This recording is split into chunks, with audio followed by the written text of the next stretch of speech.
those curtains. There you go. Anyway, welcome everybody. Thank you for coming. We haven't worked together before, but the way in which this whole thing came about was actually here, in this place, because we were here for the launch of one of my thousands of tarots. Can't remember which one it was now. It might have been Nostradamus. I think it was. And afterwards we got chatting, and we found that both of us, independently of each other, had wanted to do a Byzantine tarot. So we sat there and stared at each other for a bit, decided not to go outside and have a fight, but instead to get together and do a joint effort. And I have to say right now, it's been a real pleasure. Cilla is great to work with. You know, I made vague suggestions about vague things, and you turned them into art, and made the tarot work. So, thank you for that. Well, thank you for collaborating. So yeah, so it really kind of began here in this very room, and before that, I think it did. You were inspired by something here. Yeah, one of the staff down, who's normally downstairs, had a rather beautiful postcard that had been sent from St. Catherine's Monastery in Sinai. And I walked past it and said, God, that's the hermit. Ooh. And I'd never taken any notice of Byzantine art, because for me it was very formal and icons really don't turn me on. But I loved this because it was very different. So I sort of clocked it. Maybe I should do another tarot. My first tarot was 73 to... Is that the one, more or less? No, it's the hermit. That's the hermit. Oh, the hermit. Go on, sorry. Yeah, it's number 9 or something. Something like that, yes. One of these. Yeah, so I had clocked, and I probably wouldn't have done anything with it at all. So, right. And then I came to this, an American client of mine rang me up and said, I'm going to John's launch tonight, are you coming? And I said, hadn't thought of it, but hey, why not? So then we got chatting and realized that we had this common thing. And John was like, well, if you're doing it, I can't do it. And I said, why? You're a writer, I'm an artist. Just... And I started looking online about the Holy Fool. And to my astonishment, found that the Holy Fool was a Byzantine figure. It's not European at all, it's Byzantine. Because they used to have these nutcases who went out and... They used to have these fanatics. Spiritual people. who went out into the desert and sort of ended up wearing nothing. And then they'd come back into town and throw stones at people for not going to church. So I thought, okay, there's actually really mileage in this. So then I think I started painting the hermit and the fool. Yes. And discovered that I didn't think it would work, because Byzantium was such a religious place. I couldn't see how you could mesh Christianity and the tarot together, but it fell into place. It's wonderful. So there you go. That's how it started. Well, it had an older level too, doesn't it? Not just Christianity. I mean, the Byzantine Empire was around from 3rd century, yeah. 3rd century to the 15th. So it ran for a long time. And it was really the Western Empire of Rome that's how it began. And yes, Christianity was there and it was very important, but it, you know, it wasn't just that. There were older streams of things, I think, coming out of classical mythology as well in there. And, you know, one of the things that we started realizing as we got on with it, or at least I did, I think you did too, was that it wasn't difficult to fit the tarot and the Byzantine world together, because obviously the time of the Byzantine Empire is before tarot really gets underway. Tarot doesn't really get underway until the 14th century, so there's a little overlap as the Byzantine Emperor went to the 15th, but it wasn't obvious, shall we say. But as soon as you start looking at it, we began to realize that a lot of the archetypes were very present within the Byzantine world. And that even in terms of art, it works, doesn't it? And you went off, I mean, tell them about your journey, because you went off to what's left of it to have a look. I've been to Turkey about 3 times following these up, and I found this amazing, it's just now a museum, but at one stage it was a church, the Cora Museum. And it was full of mosaics, from floor to ceiling. And if it wasn't mosaics, it was paintings. And I was like, oh, I gotta have this book. So I bought the book. And a lot of the images come from there. If you really know your Byzantine art, you'll find the sources for just about everything. What you won't find is the devil and the death part, but hey. Yes. Which is interesting, isn't it? Because if you think about it, you know, we're so used to the idea of the devil in Christian mythology and iconography. Yeah. But it wasn't there at that point in that Not part of the the world. devil. No. They had lots of little demons. Yeah, they had demons, but not as in the devil with horns and hooves and tail and the rest Bad of it. Pete. So, what did you do? Oh, I sat there and did little doodles. I thought, that's not it, that's not it, that's not it, that's not it. I did actually do a Florentine one, and then found it was Florentine. It was a great big fat thing that looked as though it was enjoying itself hugely, and I thought, no, that's not Byzantine, I'm afraid. It must be Florentine. And then finally did another doodle, and I thought, that's the good face, that will work. And then I found out that this was a painting that I did of the devil when I was about 18, and it scared me so much that it stayed in my attic ever since. But it's exactly the same figure. So that tells you something, and he's rather gorgeous. I like the devil. I do too. Have you got your... Many favourites, but my personal favourite is the tower. And there's an interesting story about that too, because again, we couldn't find, I mean, it would have been easy to just have a crumbling tower or a bit of the walls of I did, at one stage. Byzantium falling down.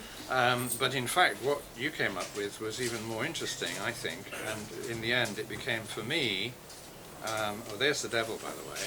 If you can see it. You can see it. He's a bit small. So he's quite scary. I can see why you left him in the attic for a long time. But this... Is he why you look so young, Cilla? No comment. But this is the tower. This is the tower, and this is actually St. Simon Stylites, who basically climbed to the top of a pillar and lived up there somehow without falling off. Never know how he managed that. But he lived up there and didn't fall off, and became for 40 years. And became very saintly as a result. But there's something about this image with the serpent curling up that really works for the imagery of the tower. It's interesting because I wasn't 100% certain, but I'd got this standard tower. Yes. And then this one kept on coming back and back and back, and I thought, I've got to have him. I don't care if it doesn't work for the tower, I've got to have this guy in there. So that's what he... And it just works. It just works very well, I think. But one of the things that you know was a kind of aha moment for me when I started working on this, I'd been reading about Byzantine history for some time, which is how I first got interested in the idea of doing a Byzantine tarot. But what really got me was when I read about the Empress Irene, who is 3rd century, I think. I think she is. No, she's much later. When? How later? 5th, 4th? Anyway, okay, well, late. I think about 7th. Well, anyway, the important thing is that at this time, something was happening in the empire, which was the iconoclasts, which were a group who believed that you shouldn't have images of anything sacred, physical representations of Jesus or God or angels or anything. And they went around destroying as many as they could and trying to prevent people from actually using them. Well, the Empress Irene went in there, went out to bat and said, no, this is wrong, we have to have these things because they're holy and people worship them and people relate to them, let's keep the icons. That's a little simplified, but that's basically what happened.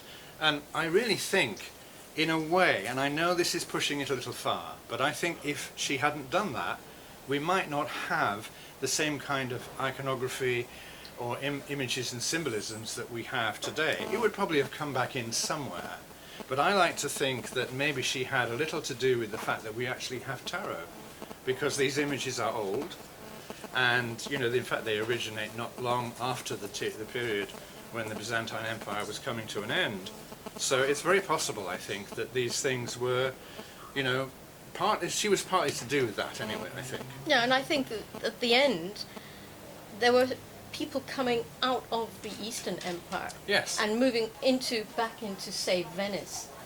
We don't know where the tarot actually originated, No. but it was almost certainly Italy. Yes. So like it you to be. have got this whole thing about, hey, these are quite nice. You were going to talk about the Saracen cards, weren't you? Oh yes, there's something called sometimes called the Mamluk Tarot. It's not actually a tarot at all. They're just a very early set of playing cards, but they're one of the oldest sets that we know about that actually have the four suits with the kings and the queens and the other images that got taken into tarot later on. So, you know, again, it's very much a matter of how you feel about that, but there is a link, if you like, however tenuous, to that. One of the things I was horrified about was that the Fourth Crusade, I think, actually sacked Constantinople. I mean, how can you call yourself a Christian and go and sack Constantinople? Exactly. I don't know. But anyway, I got really angry about it. But the point is that there could have been crusaders finding things from the Saracens and then bringing them back into Italy. So you just don't know, because it's a gone civilization. We just don't know. I find that really hard.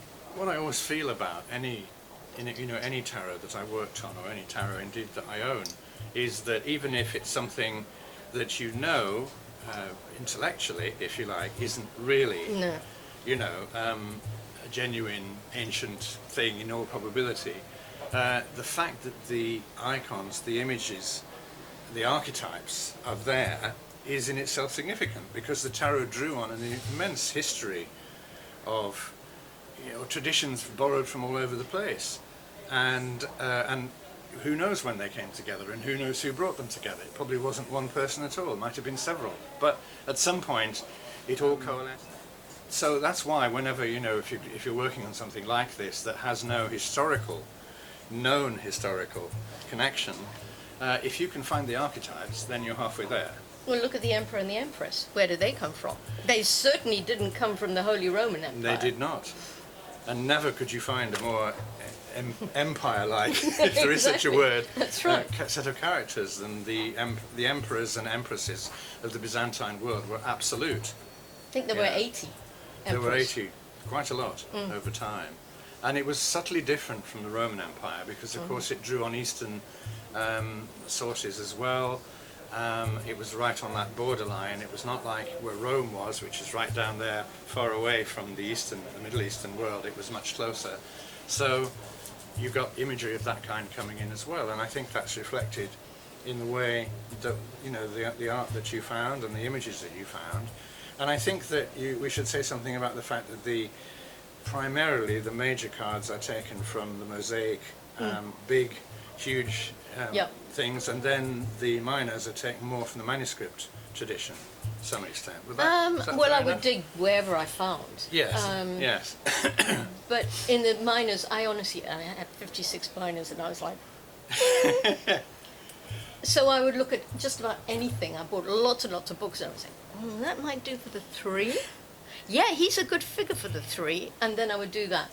I was going to say, you and I had a major disagreement, didn't we, on the Ten of Swords? Oh, yes, Remember we the did. Ten of Swords? I remember the Ten of Swords, yes, indeed. That was one of the last cards I did. And I put in the Fall of Constantinople because I wanted to, because I was so bloody angry about it. And John was like, do you think you can put this in? And I said, don't care, it's going in. This is unfortunately what poor John had to put up with over 3 years. There's almost nothing else to argue about. I think we were pretty much in agreement Apart most of from the the time. swords. I would occasionally say, Cilla, these swords are too long. If you held that up even for a minute, your arm would break. And she would say, yes, but it doesn't fit if I make them smaller. So Or we I had would to- ignore we had it to agree completely. to disagree. It was a lively exchange from time to time, but I nearly always gave in, didn't I? Yeah, What medium did you paint them in? egg tempera. Yeah. Yeah, Which gives them that's... that wonderful luminous. Yeah, that was something, I'd never used egg tempera before. Or I tried it out, and at that stage I was using an egg every day. It got expensive, and then someone said, oh no, what you do is you just mix it with water and vinegar, and they last. So yeah, that was the way to do it. So that's Lovely that's medium. the- That's it. That's it, Fall of Constantinople, you see.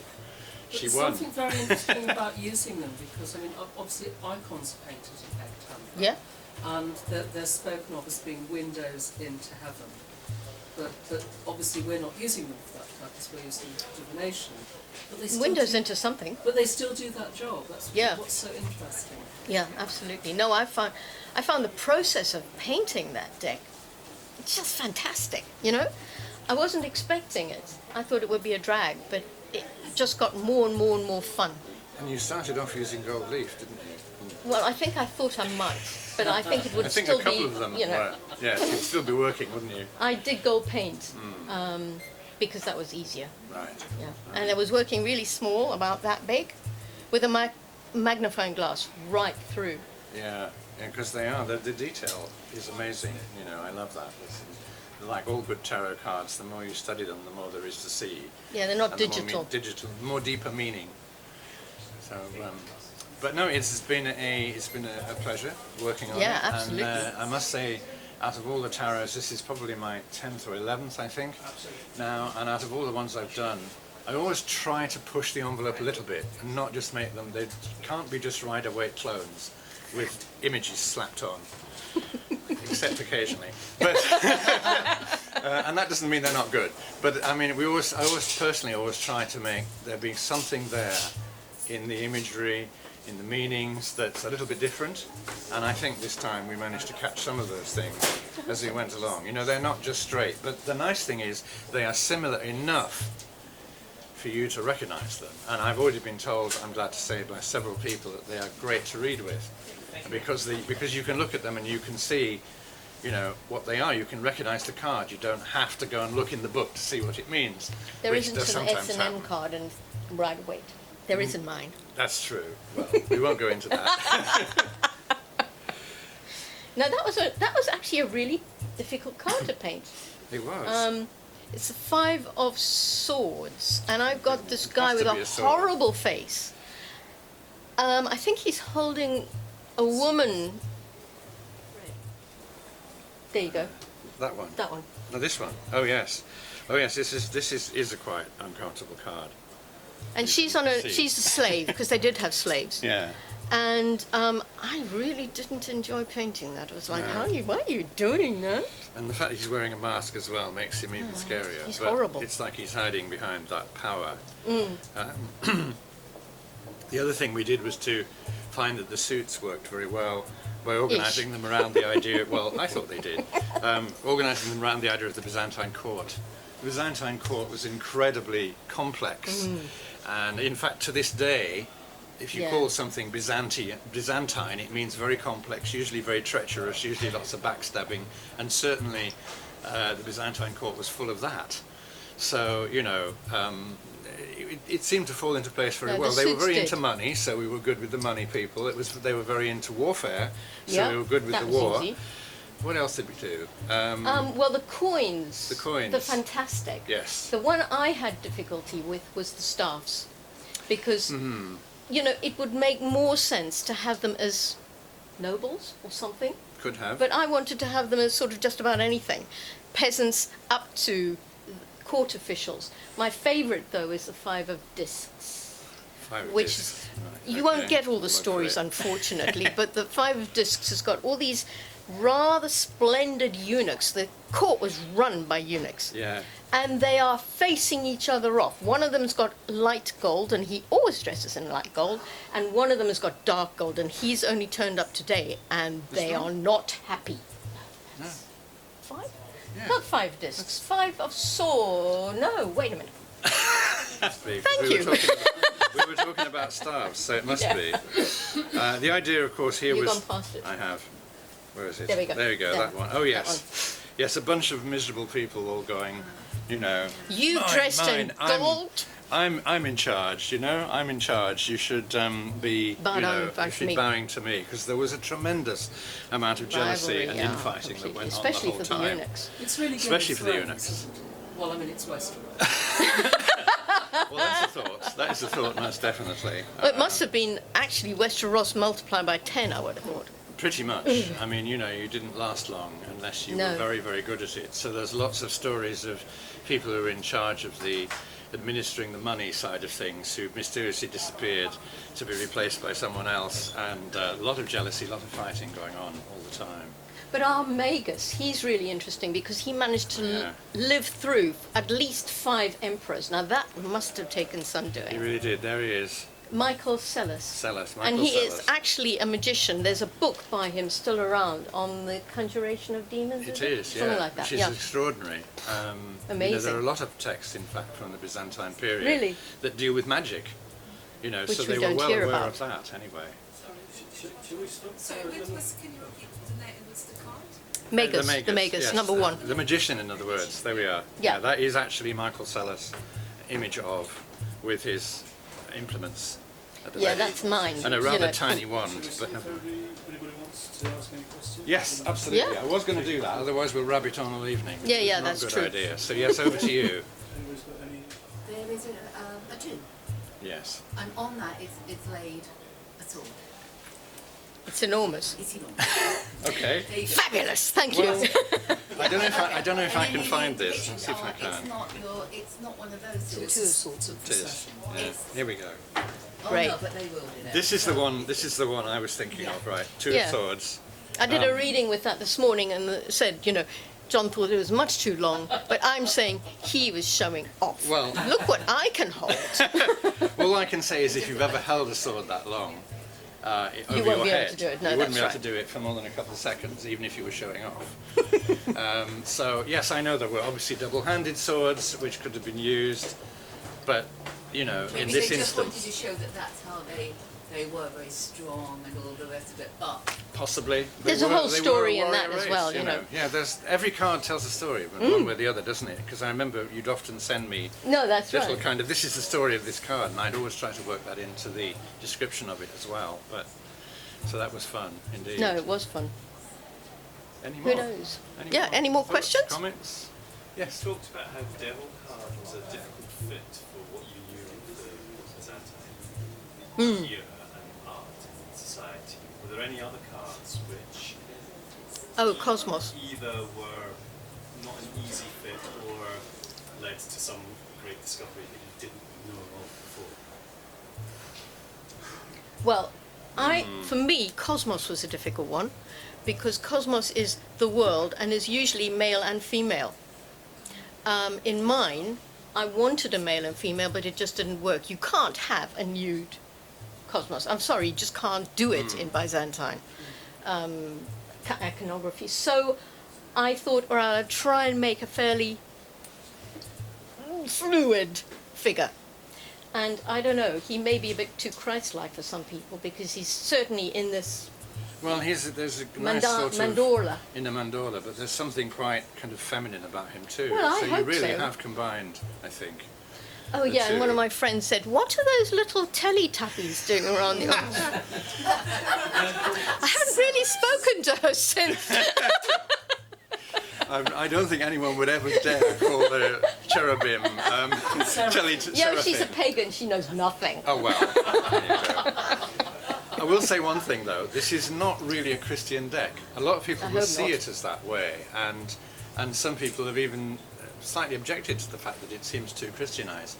You can't get away from the fact that the Byzantine world was Christian, No. mostly, and so the iconography naturally expresses that, doesn't it? But we tried to, very really. hard. We were very determined to keep it on a level where those who were not necessarily Christians could also, interact with it without feeling that it was too much that way. We also didn't want to go over the other side and make it totally pagan. So it has things like the card you found hardest and didn't like doing was the star. Star, yeah. I had Because about it 3 is goes at that. it's basically the cave with the Virgin and Child in it.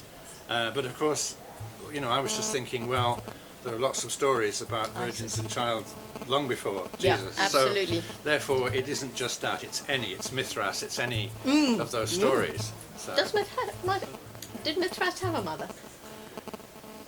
I don't Because we remember. don't hear about her. No, it comes out of the rock. There you go. There you go. Absolutely. Absolutely. Yeah. Okay. But he was born in a stable, and shepherds did attend On the the 25th birth of on the December. 25th of December, Yeah, totally. which the church later stole. But Yeah. there you go. Anyway. Yeah. Okay. Anyone else?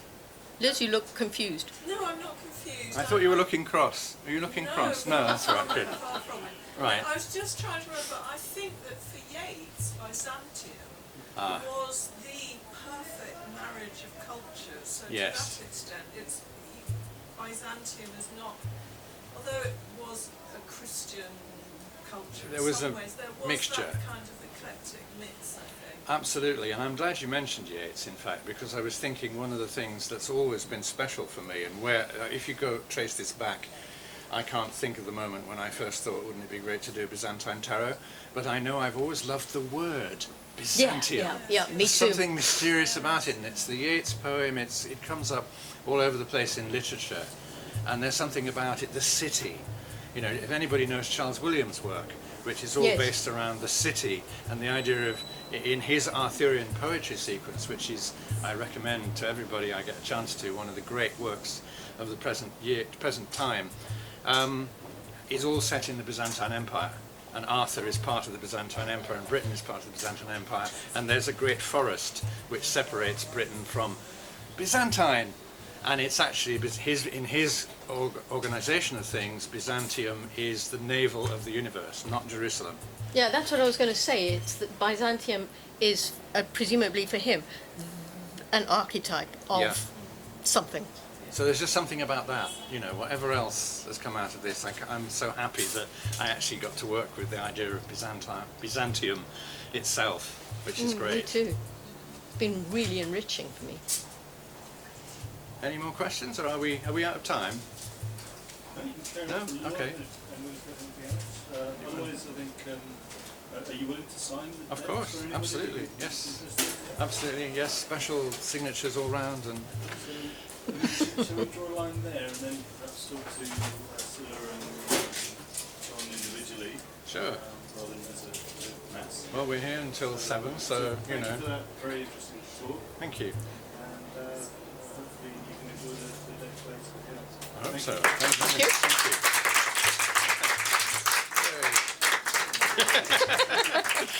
Yay.